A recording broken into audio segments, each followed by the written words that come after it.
Well, the game everyone had circled on the schedule for all the wrong reasons. A must-lose game. The Sixers absolutely needed to do everything in their power to lose. They ended up winning. Not only did they win, but they actually tried to win. Now let me elaborate on that. All these teams, like the Nets and the Raptors, are clearly trying to lose for lottery purposes, to get a better chance of getting Cooper Flag. Meanwhile, the Sixers aren't even worried about Cooper Flag. They need to be worried about keeping their own pick. They don't keep it if it falls outside the top 6. With tonight's win, they are now the 7th worst team in the league instead of the 6th. The Raptors and Nets leapfrog them. It's an absolutely disastrous result. And to make it all worse, it wasn't just, the Sixers outplayed the Jazz, what are you going to do? No, they actively tried to win the game. Now, of course, they sat Paul George and Joel Embiid's injured and Tyrese Maxey is injured, but they needed to do more than that. They needed to sit Kelly Oubre. They needed to sit Quentin Grimes. Not only did they not sit Quentin Grimes, when the Jazz were making a run in the fourth quarter, Nick Nurse actively brought him back in the game, like it was Game 7 of the NBA Finals, instead of just letting it play out. But this is what happens when you have a lame duck head coach, you have a lame duck general manager who both know they're getting fired at the end of the year, and them and the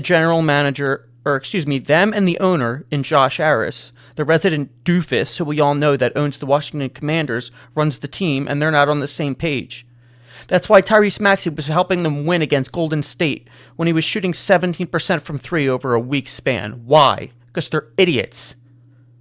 I saw the Toronto Raptors play a 3-center lineup yesterday to guarantee that they lost the game. What are the Sixers doing? They're playing Quentin Grimes, 30 minutes, who's clearly the best player on the floor in this game. Why? I don't know why. Because they traded for him, and now he has to prove that he's worth a certain amount of money and they have to pay him. And you know what the funny thing is? If they have to pay him, that means that they can't pay Yabusele when they should have traded him at the deadline. It's just an absolute disaster. They're going through this terrible season, and they're not even going to be able to get their own pick out of it.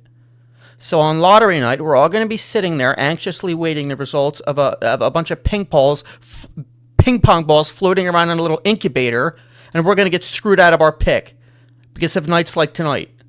Oh, but it's okay there because guys like Lonnie Walker are getting playing time. Who cares? He's going to be playing in Lithuania next year. Okay? Half these guys are going to be playing in Israel. Who gives a shit what they do? It means nothing. There's no development going on.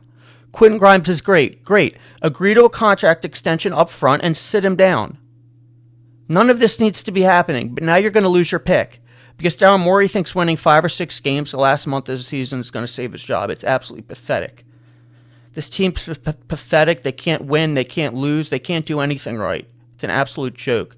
You should have been playing Andre Drummond, Dembona, and Alex Reese, whatever the hell his name is, 3-center lineup, so you guaranteed loss.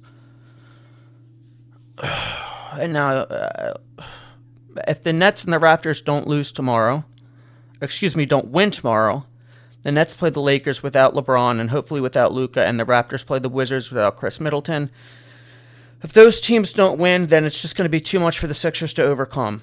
And it's a shame, really, because this is the one thing you can control, to an extent, is what players you put out there. Nick Nurse, who never challenges calls and always gets them wrong, wants to challenge an out-of-bounds play call at the end of the game. Get the hell out of here. It's an absolute joke.